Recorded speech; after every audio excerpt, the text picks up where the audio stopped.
हरे कृष्णा, राधे राधे। आप सभी का गीता क्लास में बहुत बहुत स्वागत है। ओम अज्ञानतिमिरन्धस्य ज्ञानञ्जनशलाकया चक्षुरुन्मिलितं येन तस्मै श्रीगुरुवे नमः। गुरुवे गौरचंद्राय राधिकाय सदालय कृष्णाय कृष्णभक्ताय तद्भक्ताय नमो नमः।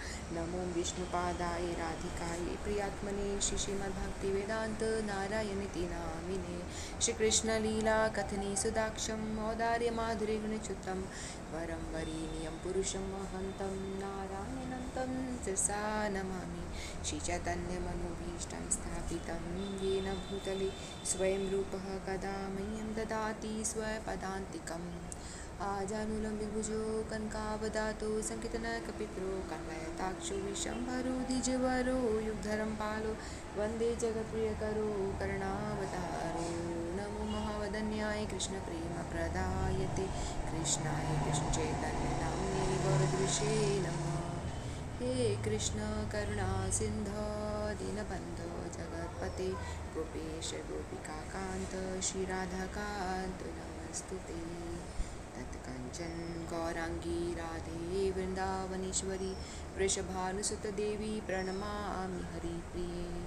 नीलाचलनिवासाय नित्याय परमात्मने बलभद्रसुभद्राभ्यां जगन्नाथाय ते नमः। जय श्री कृष्ण चैतन्य प्रभु नित्यानंद श्री अद्वैत गदाधर शिवासादि गौरभक्तवृंद।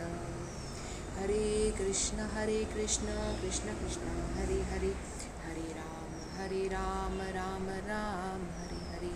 हरे कृष्ण कृष्ण कृष्ण हरे हरे, हरे राम राम राम हरे हरे।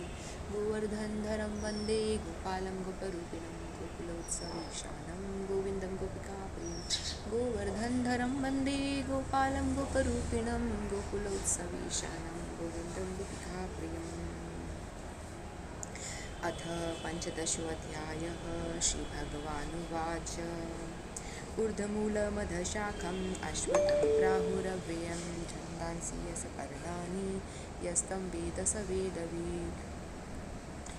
अधर्षिचोर्ध्वं प्रसृतास्तस्य शाखा गुणप्रवृद्धा विषयप्रवाला अध्यस्य मूल्यायनुसन्ततानि कर्मानुबन्धीनि मनुष्यलोके न रूपमस्ये तथोपलभ्यन्ते नान्तो न चादि न च सम्प्रतिष्ठा। अश्वत्थमेनं सुविरूढमूलम् असङ्गशस्त्रेण दृढेन चित्वा ततः पदं तत्परिमार्गितव्यं यस्मिन् गता न निवर्तन्ति भूयः तमेव चाद्यं पुरुषं प्रपद्ये यतः प्रवृत्तिः प्रसृता पुराणी। निर्माणि मोहाजितसङ्गदोषा अध्यात्मनित्या विनिवृत्तकामा द्वन्द्वैर्विमुक्तः सुखदुःखसङ्गैः गच्छन्तमूढा पदमं ययन्तः। न तद्भासते सूर्यो न शशाङ्को न पावक यद्गत्वा न निवर्तन्ते तत्धाम परमं मम। ममेवांशो जीवलोके जीवभूतः सनातनः मनः षष्ठानीन्द्रियाणि प्रकृतिस्थानि कर्षति शरीरं यद्वाप्नोति यच्चाप्युत्क्रामतीश्वर गृहीत्वैतानि संयाति वायुर्गन्धानि वाशयात्। श्रोत्रं चक्षुस्पर्शनं च रसनं घ्राणमेव च अधिष्ठाय मनश्चायं विषयानुपसेवते। उत्क्रमान्तं स्थितं वापि भुञ्जानं वा गुणान्वितं विमूढानानुपश्यन्ति पश्यन्ति ज्ञानचक्षुषः। यतन्तो योगिनश्चैनं पश्यन्त्यात्मनवस्थितं यतन्तोऽकृतात्मानो नैनं पश्यन्त चेतसः। यदादित्यगतं तेजो जगद्भासतेऽखिलं यच्चन्द्रमसि यच्चाग्नो तत्तेजो विधिमामकं। गामाविश्य भूतानि धारयाम्यह मोजसा पुष्णामि चौषधिः सर्वा सोमो भूत्वा रसात्मकः। अहं वैश्वानरो भूत्वा प्राणिनां देहमाश्रितः प्राणापानसमायुक्तः पचाम्यन्नं चतुर्विधं। सर्वस्य चाहं हृदि सन्निविष्टो मत्तः स्मृतिर्ज्ञानं पोहनं च। वेदेश सर्वैरहमेव वेदो वेदान्तकृतवे विदेव चाहम्। त्वामिवो पुरुषो लोके सरक्षराक्षर एव च सर्वाणि भूतानि कूटस्थोऽक्षर उच्यते उत्तमपुरुषत्वन्ये परमात्मे योदाहत यो लोकत्रयमाविश्य बिभर्त्यैव य ईश्वरः यस्मात्सर्वमतीतोऽहम् अक्षरादपि चोत्तमः अतोऽस्मि लोके वेदे च प्रथितः पुरुषोत्तमं यो मामेव सम्मूढो जानाति पुरुषोत्तमं स सर्वविद भजति मां सर्वभावेन भारत इति गुह्यतमं शास्त्रम् इदम् उक्तं मया नद एतद्बुद्ध्वा बुद्धिमान् स्यात् कृतकृतश्च भारत। ओम तस्थिति श्रीमद्भगवद्गीतासु उपनिषत्सु ब्रह्मविद्यायां योगशास्त्रे श्रीकृष्णार्जुन संवादे पुरुषोत्तमयोगो नाम पंचदशोऽध्यायः। श्रीकृष्णार्पणमस्तु। मैं सर्वप्रथम अपने परमाराध्यतम गुरुपाद पद्म नित्य लीला प्रविशम विष्णुपाद अष्टोत्तर श्री श्रीमद् भक्ति वेदांत नारायण विषय महाराज जी के श्री चरणों में अनंत कोटि दंडों प्रणाम करती हूँ। तत्पश्चात समस्त रूपानुगुरु परंपरा के चरणों में अनंत कोटि दंडों प्रणाम। आप सभी को मेरा यथा योग प्रणाम सुनाओ। हरे कृष्ण। तो हम सभी पुरुषोत्तम मास को उपलक्ष्य करके हम लोग 15वां अध्याय का अध्ययन कर रहे थे। तो 15वां अध्याय हमारा चल रहा था और आज हम 15 श्लोक हमने पूरे कर लिए थे। फिर आज हम 16, 17 और हो सकेगा तो 18 भी लेने की कोशिश करेंगे। ठीक है, तो हमारा 16 श्लोक हम लेते हैं। त्वामिव पुरुषो लोके सरक्षाक्षर एव च सर्वाणि भूतानि कूटस्थोऽक्षर उच्यते। इस संसार में नाशवान और अविनाशी भी ये 2 प्रकार के पुरुष हैं। इसमें संपूर्ण भूत प्राणियों के भीतर तो नाशवान और जीवात्मा अविनाशी कहा गया है। तो यहाँ पे सबसे पहले भगवान ने संसार वृक्ष के बारे में बताया था, जो अश्वत्थ वृक्ष पीपल का वृक्ष की भांति है, जिसकी की जड़ें नीचे की ओर जा रही हैं और शाखाएं, जड़ें ऊपर हैं और जड़ें नीचे, जैसे पीपल के पेड़ की जड़ें नीचे लटकती हैं और फिर बाद में ज़मीन से दोबारा से जा कर के फिर और जड़ें विस्तार कर लेती हैं और शाखाएं भी ऊपर नीचे सर्वत्र फैली हुई हैं। और इनको जो पोषण मिलता है, एक सेकेंड, और इन शाखाओं को पोषण कैसे मिलता है? प्रकृति के 3 गुणों द्वारा, है ना। वैसे तो पेड़ में पानी डालते हैं तो इसको पोषण मिलता है, लेकिन यहाँ पे बताया गया है कि जो ये संसार वृक्ष रूपी जो अश्वत्थ वृक्ष है, इसको पोषण यहाँ पे जो विभिन्न जीवात्माएं हैं अपने अपने कर्म कर रही हैं प्रकृति के 3 गुणों के हिसाब से, तो उनको पोषण मिलता है।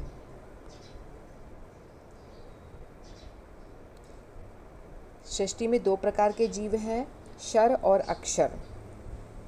भौतिक जगत के सभी जीव नश्वर हैं और मुक्त जीव अविनाशी हैं। संसार में माया जीवात्मा को भौतिक देह के बंधन में डालती है। आत्मा स्वयं अविनाशी है और बारंबार शरीर की जन्म और मृत्यु की प्रक्रिया का अनुभव करती रहती है। इसलिए श्री कृष्ण कहते हैं कि भौतिक संसार में देहधारी जीव ही क्षर है। इसमें अणु जीवात्मा से लेकर स्वर्ग में देवता भी सम्मिलित हैं। इसके अतिरिक्त भगवान के लोक में वास कर रही आत्माएं भी हैं। वे आत्माएं अविनाशी शरीर से युक्त हैं, जो जन्म और मृत्यु का अनुभव नहीं करती, और उन्हें अक्षर अविनाशी की श्रेणी में रखा गया है। तो यहाँ पे बताया गया है कि अब जैसे हम लोग पहले पढ़ रहे थे ना, भगवान ईश्वर तत्व के बारे में बता रहे थे, है ना। तो ईश्वर तत्व में भगवान 12, 13, 14, 15 इन 4 श्लोकों में भगवान अपनी विभूतियों का ही वर्णन कर रहे थे, जैसे सूर्य, चंद्रमा, इनका प्रकाश, धरती की धारण करने की शक्ति, और सूर्य का दाहिका शक्ति, प्रकाशिका शक्ति, इस तरह का जो भगवान वर्णन कर रहे थे कि भगवान कहते हैं कि सारे मेरी ही विभूतियाँ हैं, जिसकी वजह से कि इस संसार का जो संसार चक्र जो है चल रहा है। तो मैं ही वो पावर हूँ जो सबको धारण किए हुए हैं। तो ईश्वर, अब यहाँ भगवान बताएंगे आगे के जो 3 श्लोक हैं 16, 17, 18, इसमें भगवान ईश्वर तत्व के बारे में बताएंगे। ईश्वर तत्व के विषय में वर्णन करने जा रहे हैं। तो ईश्वर तत्व जैसे कि हम जानते हैं ना कि 3 प्रकार के पुरुष का वर्णन हुआ यहाँ पे। तो जैसे ब्रह्म, परमात्मा और भगवान, ये 3 जो भगवान की प्रतीतियाँ हैं, यानी इनका प्रकार है, उसके विषय में ही भगवान वर्णन कर रहे हैं। ठीक है, तो क्षर, अक्षर और पुरुषोत्तम, ये 3 विभूतियों के बारे में, प्रतीतियों के बारे में वर्णन कर रहे हैं। तो यहाँ पे इस 16 श्लोक में भगवान ने बताया कि क्षर और अक्षर 2 चीज़ के बारे में बता रहे हैं भगवान। क्षर यानी होता है नाशवान, तो जो नाश इसका हो जाता है। तो वैसे 2 पुरुष हैं, एक तो परमात्मा और आत्मा। आत्मा वो भी भगवान का ही अंश है ना। हम सभी जीवात्माएं हैं, तो हम लोग भी अविनाशी हैं, सनातन है। हम आत्मा का तो नाश कभी होता ही नहीं है, आत्मा तो मरेगी नहीं ना, शरीर मरेगा, लेकिन आत्मा जो है अविनाशी है, सच्चिदानंद स्वरूप ही है। यानी जैसे समुद्र है, पूरा समुद्र की एक बूंद निकालेंगे तो बूंद में भी वही क्वालिटीज़ हैं सेम टू सेम जो समुद्र के पानी में, पूरे पानी में है ना। तो उसी तरह से जो पूरा पानी समुद्र का है वो परमात्मा भगवान स्वरूप है, और उनकी एक बूंद यदि निकाल देते हैं तो वो हम सभी जीवात्माएं हैं, है ना। तो जीवात्मा में भी वही सेम गुण है जो परमात्मा भगवान के अंदर जो गुण है, वही सेम गुण जीवात्मा में भी। इसीलिए बताया गया कि वो क्षर पुरुष, लेकिन वो जीवात्माएं यहाँ पे संसार में जब आती है तो वो माया के संसर्ग में आ जाती हैं। तो फिर क्या हो जाता है, वो नाशवान हो जाती हैं, क्योंकि शरीर का नाश हो जाता है, लेकिन आत्मा दूसरे शरीर में ट्रैवल करती है, लेकिन वो शर हो कहलाती है, क्योंकि वो नाशवान हो गया। तो यहाँ पे जो शर बताया गया है वो हम जीवात्माओं के बारे में बताया है भगवान ने, कि जीवात्माएं जितनी भी हैं वो सारी शर श्रेणी में आती है, शर पुरुष। और अक्षर अविनाशी भगवान, ठीक है, जो ब्रह्म होता है ना, भगवान की जो ज्योति निकलती है भगवान के शरीर से, तो भगवान यहाँ पे ब्रह्म के विषय में बता रहे हैं, तो अक्षर कह रहे हैं। वैसे अक्षर का मतलब होता है जो हमेशा रहता है, कूटस्थ है, कूटस्थ मानी जिसमें कोई चेंज नहीं होती, अविनाशी है, जिसका नाश नहीं होता। तो यहाँ पे भगवान ने शर और अक्षर के विषय में बताया। शर यानी नाशवान, जिसमें कि पूरे प्राणी समुदाय पूरा आ जाता है। प्राणी समुदाय में जैसे भगवान पहले श्लोक में भगवान ने बताया था ना, भगवान वेदों को जानने वाले हैं, तो वेदवित हैं भगवान ही हैं जो वेदों को बनाने वाले, जानने वाले हैं, तो भगवान वेदवित हैं। और जो इनका सार जान जाता है वो भी वेदवित है, वो व्यक्ति भी वेदवित है। तो वेदों का सार क्या बताया गया है, जैसे इस पूरा ब्रह्मांड है ना, ब्रह्मांड में 14 भुवन आते हैं। 14 भुवन में सारे लोक आ गए, पृथ्वी लोक के ऊपर के 6 लोक और नीचे के 7 लोक, तो सारा मिला करके एक ब्रह्मांड पूरा हो जाता है। ठीक है, तो इस पूरे ब्रह्मांड में 2 चेतन तत्व हैं। पहला अपने स्वरूप से, पहले का तो अपने स्वरूप से पतन हो जाता है, जो जीवात्माएं हैं। जो जीवात्माएं हमें, हमारा अपने, हम लोग भी, हमारा स्वरूप भी बिल्कुल जैसे बारिश हो रही है ना, तो बारिश जब बूंद नीचे गिर रही है तो पानी बिल्कुल प्योर है, एकदम प्योर पानी है। जीवात्मा जब शरीर धारण करने के लिए आती है तो बिल्कुल प्योर होती है वो, है ना, उसमें कोई भी विकार नहीं होता। लेकिन जैसे ही बूंद ज़मीन में गिरती है और मिट्टी में मिल जाती है, गंदे पानी में मिल करके वो बारिश का पानी मटमैला गंदा हो जाता है। उसी तरह से जो जीवात्मा जब शरीर धारण करती है तो आत्मा बिल्कुल प्योरेस्ट फॉर्म में होती है, जो कि भगवान का अंश है। लेकिन जैसे ही वो प्रकृति के संसर्ग में, यानी माया के संसर्ग में आती है, जो प्रकृति के अपने षष्ठांग इंद्रियों के माध्यम से, मन और 5 इंद्रियों के माध्यम से जब जीवात्मा यानी भोग में लग जाता है, तो वो उसका स्वरूप का पतन हो जाता है, ये बताया जा रहा है। तो यहाँ पे तो पहला अपने स्वरूप से गिर जाता है, उसका पतन हो जाता है, वो है शर जीवात्मा। तो इसमें ब्रह्मा जी से लेकर के सारे जितने भी जीव आते हैं ना, उच्च लोकों से लेकर के निचले लोकों तक, सभी की बात हो रही है यहाँ पे।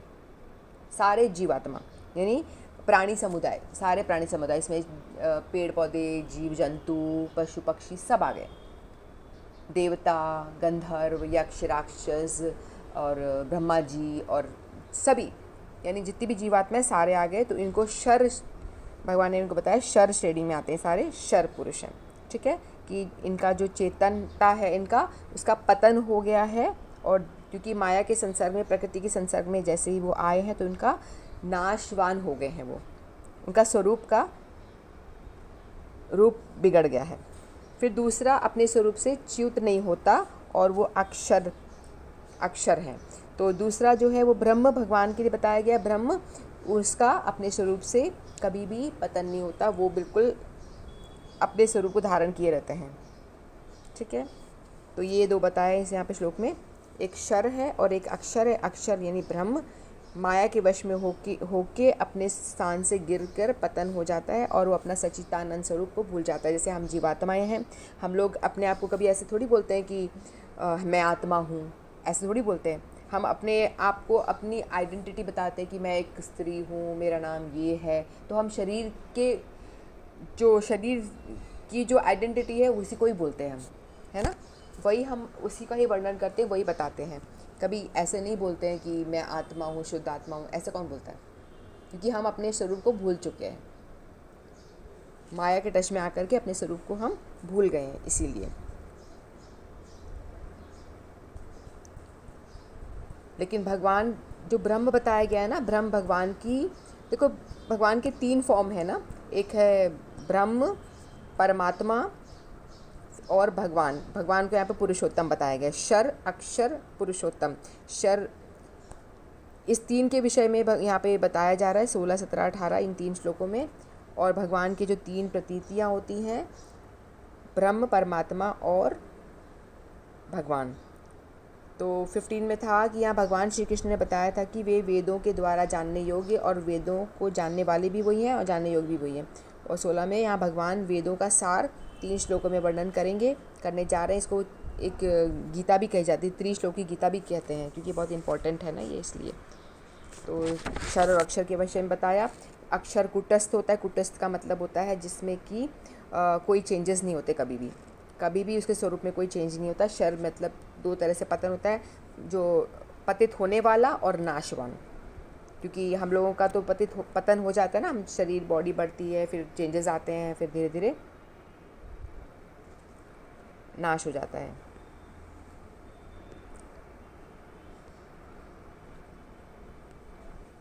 ठीक है, तो ब्रह्म जो है, ब्रह्म तो ज्योति है। जो ज्ञानी लोग होते हैं ना, ज्ञानी लोग ब्रह्म की प्राप्ति करना चाहते हैं।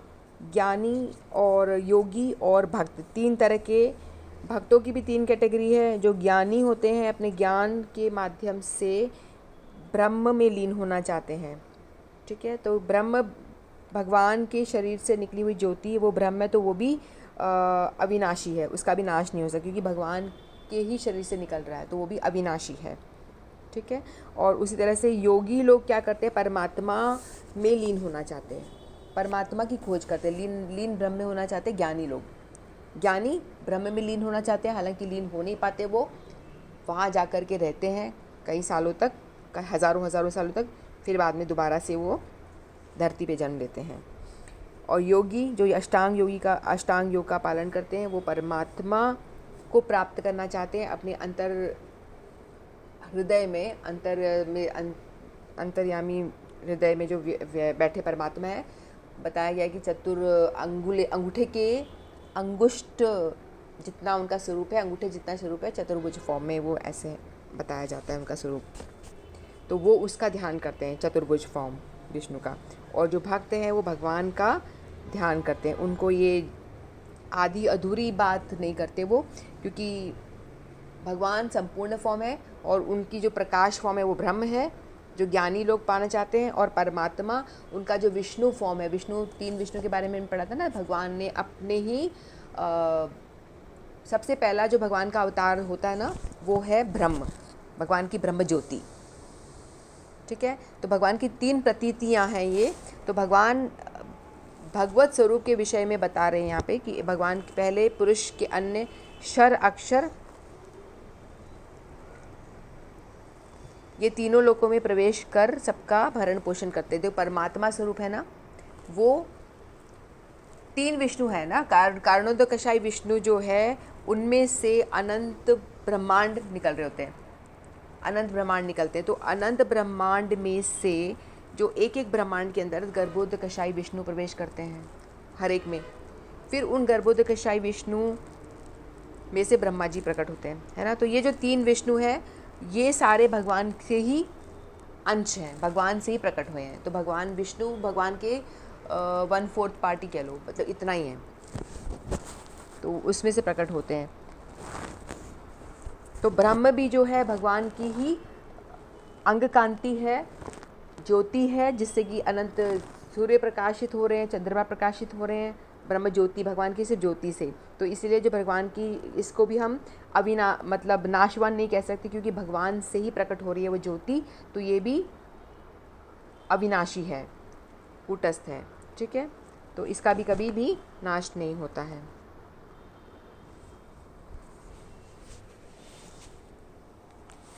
नेक्स्ट श्लोक।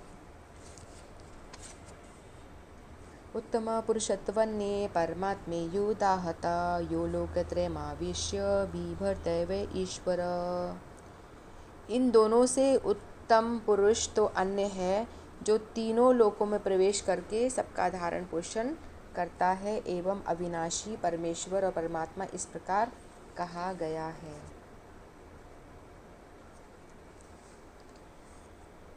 तो यहाँ बताया कि पहले तो शर और अक्षर पुरुष के बारे में बताया। शर यानी जीवात्माएं, सारी जितनी भी है ब्रह्मा से लेकर के सभी जीवात्माएं जो भी देहधारी लोग हैं ना। और फिर बताया अक्षर पुरुष यानी ब्रह्म के बारे में बताया, जो भगवान का प्रकाश है उसके बारे में बता रहे हैं। फिर यहाँ पे उत्तम पुरुषवत्वन्य यानी उनसे भी अन्य उत्तम पुरुष है, उनसे भी अलग एक उत्तम पुरुष है जो कि परमात्मा के बारे में बताएंगे। परमात्मा कौन है? जो कि जीव का भरण पोषण करते हैं और जीव का, भगवान श्री कृष्ण के कथना अनुसार जीवों की 2 श्रेणियां हैं। वेदों में इसके प्रमाण मिलते हैं, अतएव इसमें संदेह करने का प्रश्न नहीं उठता। इस संसार में संघर्षरत सारे जीव मन तथा 5 इंद्रियों से युक्त शरीर वाले और परिवर्तनशील हैं।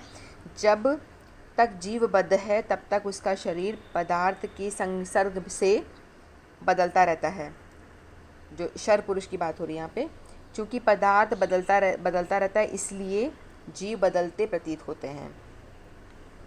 लेकिन आध्यात्मिक जगत में शरीर पदार्थ से नहीं बना होता, अतएव उसमें परिवर्तन नहीं होते। भौतिक जगत में जीव 6 परिवर्तनों से गुजरता है। जन्म, वृद्धि, अस्तित्व, प्रजनन, क्षय तथा विनाश। ये 6 चेंजेस होते हैं बॉडी में। ये भौतिक शरीर के परिवर्तन हैं, लेकिन आध्यात्मिक जगत में शरीर परिवर्तित नहीं होता। आध्यात्मिक जगत में सब चेंज नहीं होता है, सब एकदम स्टेबल रहता है। वहाँ न जरा है, न जन्म है, न मृत्यु, सब एक अवस्था में रहते हैं। जन्म, मृत्यु, जरा, व्याधि कुछ भी नहीं है, कोई एक कष्ट रोग नहीं है। तो वहाँ पे सब अक्षर है, कोई चेंजेस नहीं होता, परिवर्तन नहीं होता। शर सर्वाणी भूतानि, जो भी जीव, आदि जीव ब्रह्मा से लेकर शूद्र चींटी तक भौतिक प्रकृति के संसर्ग में आता है। जो भी भौतिक प्रकृति के संसर्ग में आता है यानी माया के संसर्ग में आता है, वह अपना शरीर बदलता है। अतएव वे सब शर या च्युत हैं, चेंज होने वाले हैं। किंतु आध्यात्मिक जगत में मुक्त जीव तथा एकावस्था में रहते हैं। जो लोग मुक्त हो चुके हैं उनके बारे में बता रहे हैं वो भी, और वो सारे सब के सब एक अवस्था में ही रहते हैं वहाँ पे।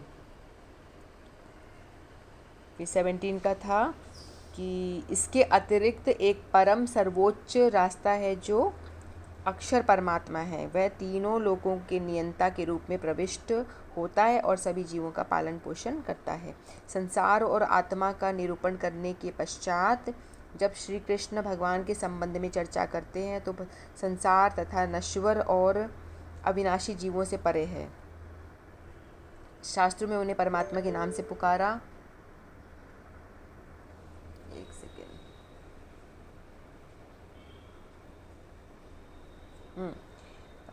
शास्त्रों में उन्हें परमात्मा के नाम से पुकारा जाता है। परम विश्लेषण स्पष्ट करता है कि परमात्मा आत्मा या जीवात्मा से भिन्न है।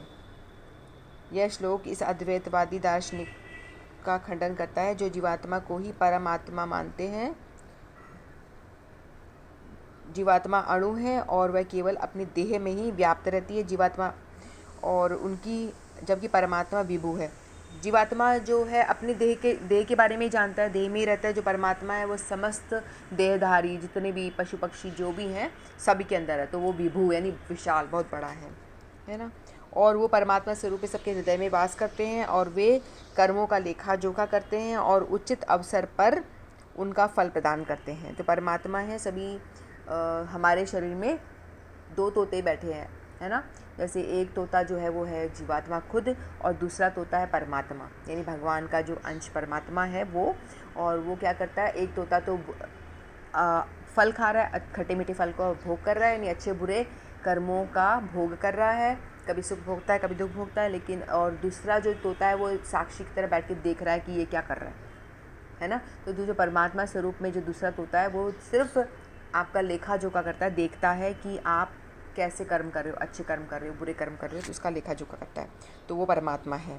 ठीक है, तो वे उनके कर्मों का लेखा जोखा रखते हैं तथा उचित अवसर पर उनका फल प्रदान करते हैं। तो हम लोग जो भोगते हैं ना सुख और दुख, ये परमात्मा ही इसका लेखा जोखा कर करके हमें उचित अवसर आने पर उसका हमें फल प्रदान करते हैं, सुख के रूप में और दुख के रूप में। ठीक है, तो वे जीवात्मा के साथ जन्म जन्मांतर तक रहते हैं, चाहे वह कोई भी शरीर धारण करे। अगर जीवात्मा कुत्ते की योनि में जन्म लेता है तभी भी परमात्मा उसके साथ रहते हैं और पूर्व कर्मों के अनुसार उसे फल देते हैं। तो जीवात्मा परमात्मा लेखा जोखा करते हैं और उसका जैसे कर्म के हिसाब से उनको फल भी प्रदान करते हैं, है ना। तो जैसे हम एग्ज़ाम्पल भी देखते हैं कि संसार में कुत्ते के भाग्य में भी हम देखते हैं कितना डिफरेंस है। एक गली का कुत्ता है, उसको तो कोई भी आके पत्थर मार देता है, डंडा मार के भगा देता है, मारता रहता है। लेकिन कई कुत्तों में भी देखो, कई कुत्ते पालतू हैं, उनको एकदम वीआईपी ट्रीटमेंट मिल रहा होता है, उनके लिए प्रॉपर खाना आता है, दूध आता है, उनके लिए जो भी उनका खाने का बिस्किट जो भी कुछ खाते हैं वो सब कुछ प्रोवाइड किया जाता है और उनका प्रॉपर उनके लिए सोफे पे बैठाना, नहलाना धुलाना सब चलता है। तो उसके भी कर्म के हिसाब से इतना भेद होता है ना। संसार के कुत्तों के भाग्य में भी विषमता देखने को मिलती है।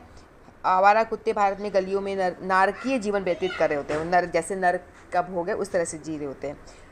जबकि अन्य पालतू कुत्ते संयुक्त राज्य अमेरिका में विलासहीनता पूर्व जीवन व्यतीत करते हैं। वह यह विषमता पूर्व संचित कर्मों के परिणाम स्वरूप पाई जाती है। ये कुत्तों में भी जीवात्मा ही तो है ना, चाहे कोई भी पशु हो, लेकिन है तो जीवात्मा ही, वही ट्रैवल कर रही है, अलग अलग शरीर धारण कर रही है। अभी कुत्ता बन रही, कभी बिल्ली बन रही, कभी गधा घोड़ा, सब कुछ बन रही है। हम भी बन चुके हैं, सब कुछ हम बन चुके हैं। तो ये सारी जीवात्मा ही है, वो अपने कर्मों के हिसाब से उनको ये योनियाँ प्राप्त होती हैं। तो पालतू संयुक्त राज्य अमेरिका में विलासीनता पूर्वक जीवन व्यतीत करते हैं। यह विषमता पूर्व संचित कर्मों के परिणाम स्वरूप पाई जाती है। परमात्मा ही हमें हमारे कर्मों का प्रतिफल प्रदान करते हैं और प्रत्येक जन्म में आत्मा जिस भी योनि में जाती है वह उसके साथ रहते हैं। तो परमात्मा कहते हैं ना कि भगवान हमारे सबसे प्रिय मित्र हैं, सुहृद हैं हमारे। चाहे हम कुछ भी गलत करें अच्छा करें, वो हमारा सब नोट करते हैं, देखते हैं और हर शरीर में हमारे साथ में होती, चाहे हम सुअर के शरीर में हो, कुत्ते के, बिल्ली के, कोई भी शरीर में हो, चाहे मनुष्य के में भी हो, तो हमारे साथ में परमात्मा भी होते हैं अंतर्यामी के रूप में। कहते हैं ना हमारी अंतरात्मा हमारी ये कह रही है, तो अंतरात्मा जब अच्छा कहती है ना तो परमात्मा कह रहे होते हैं। जब भजन करने के लिए कह रही है या कुछ पॉजिटिव बातें कह रही है जिससे कि हमारा स्पिरिचुअल ग्रोथ हो रहा है, तो वो परमात्मा की आवाज़ होती है। और यदि हमारी कोई गलत इच्छा होती है जो भगवान के विरुद्ध ले जाने वाली होती है, तो वो हमारी खुद की डिज़ायर होती है ना। वो हम ये नहीं बोल सकते कि परमात्मा ने हमको अंदर से बोला है कि गलत काम करो, नहीं। वो जो गलत काम करने की प्रेरणा मिल रही होती है वो हमारी खुद की जो फ्री विल है, स्वेच्छा, वो होती है। लेकिन जो अब भगवान की ओर बढ़ने की हमारा मन में आज आ गया, चलो भगवत गीता पढ़ें, तो हमारे परमात्मा अंतर्यामी ने हमें प्रेरणा देकर के भेजा है, ये समझना चाहिए। ठीक है, कि हमारी अंतर्यामी, हमारे अंतर्यामी परमात्मा वो प्रेरणा देके हमसे भगवत कोई भी कार्य करवा रहे हैं। यदि नहीं करवा रहे तो हमारी फ्री विल हमें वो नहीं करवा रही है, गलत काम करवा रही है, तो उसका हम दोषारोपण नहीं कर सकते भगवान पे। ठीक है, तो परमात्मा ही हमें हमारे कर्मों का प्रतिफल प्रदान करते हैं और प्रत्येक जन्म में आत्मा जिस भी योनि में जाती है उसके साथ रहते हैं। परमात्मा जो सभी जीवों के हृदय में निवास करते हैं वे भी उनके चतुर्भुजधारी क्षीरोदकशाई विष्णु के साकार रूप में प्रकट होते हैं। तो ये कौन है? क्षीरोदकशाई विष्णु, वो होते हैं हमारे हृदय में परमात्मा के रूप में। हिंदी में एक सुप्रसिद्ध कहावत है, मारने वाले के 2 हाथ, बचाने वाले के 4 हाथ। अर्थात किसी को मारने वाले के 2 हाथ होते हैं लेकिन उसकी रक्षा करने वाले के 4 हाथ होते हैं। वह चतुर्भुजधारी स्वरूप परमात्मा के संसर्ग में कहा जाता है। तो ब्रह्म के बारे में हमने जाना। ब्रह्म जो था अविनाशी तत्व और अक्षर पुरुष वो, और फिर यहाँ सेकंड श्लोक में परमात्मा के विषय में हमने जाना। जो परमात्मा है सभी के हृदय में वास करते हैं और हमारा लेखा जोखा, कर्मों का लेखा जोखा वो नोट करते हैं और हमें अंतर्यामी बन के प्रेरणा देते हैं कि ये सही काम है, गलत काम है, इस तरह की हमें जो आभास होता है वो परमात्मा देते हैं। तो हम तीसरा भी ले लेते हैं एक और श्लोक। यस्मात् शर्मतीतो हम अक्षरादपि चोत्तम अतोऽस्मि लोके वेदे च प्रथितः पुरुषोत्तमम्। क्योंकि मैं नाशवान जड़ वर्ग क्षेत्र से जो सर्वदा अतीत हूँ और अविनाशी जीवात्मा से भी उत्तम हूँ, इसलिए लोक में और वेद में पुरुषोत्तम नाम से प्रसिद्ध हूँ। तो 16वें श्लोक में बताया था कि द्वामिव पुरुषो लोके, 2 तरह के जो पुरुष हैं, शर और अक्षर।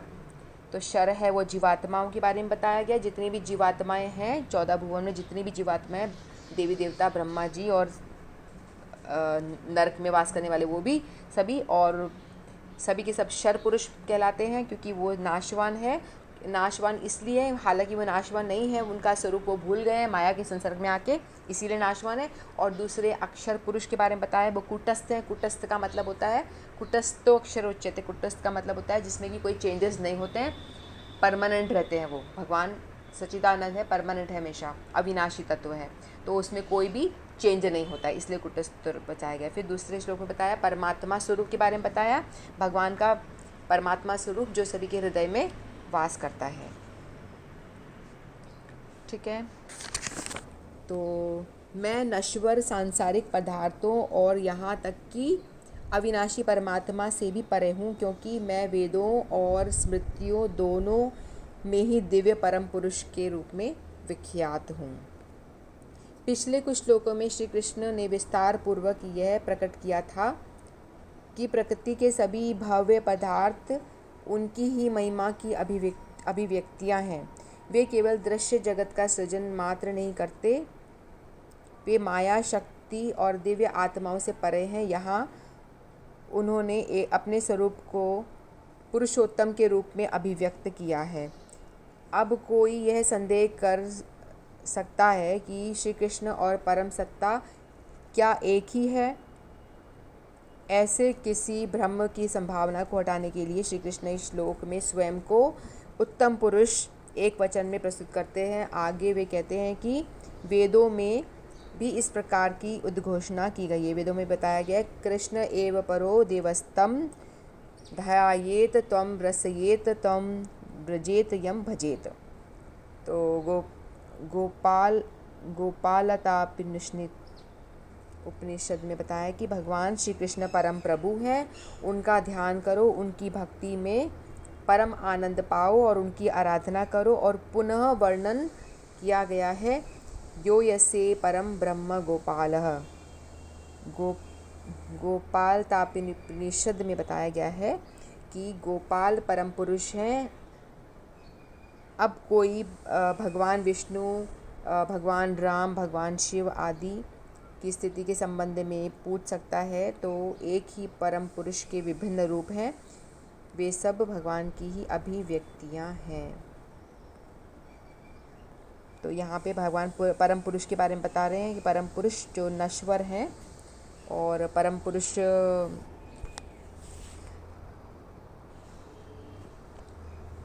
जैसे परम पुरुष बताया गया है, उत्तम पुरुष यानी एक ही है। वो कौन है? भगवान कृष्ण।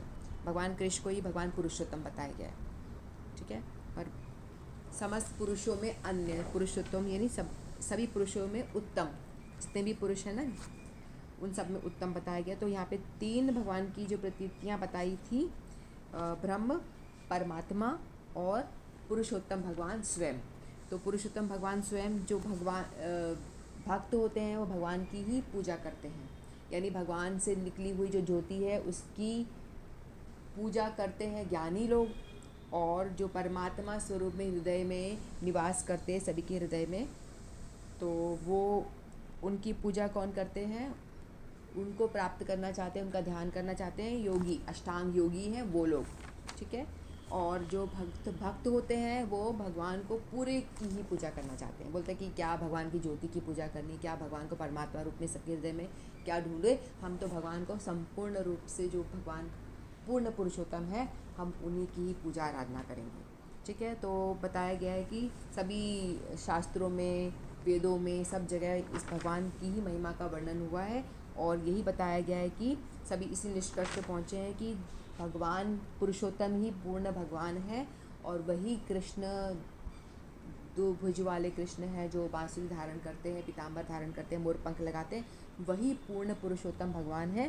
तो भक्तों को चाहिए, या सभी को ये चाहिए सब कि भक्त बने, चाहे वो ज्ञानी हो चाहे वो योगी हो, उन सबको भी यही चाहिए कि वो भी भक्त बने।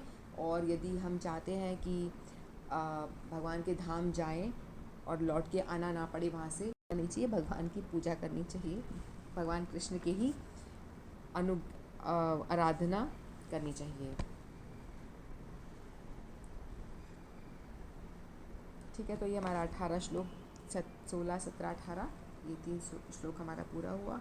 तो भक्त जो है वो सर्वव्यापी तत्व की ही पूजा करते हैं, जो अपने स्वरूप में विद्यमान है और उनके अंदर कोई विकार नहीं होता, कोई परिवर्तन नहीं होता, इसीलिए उनको कुटस्थ कहा गया, अक्षर कहा गया है। और जितने भी भगवान के विष्णु तत्व हैं, नरसिंह वरा, राम जी, सारे के सारे ये भगवान के ही अविनाशी तत्व हैं, विष्णु तत्व हैं, ठीक है। तो हमारे ये 3 श्लोक आज पूरे हुए।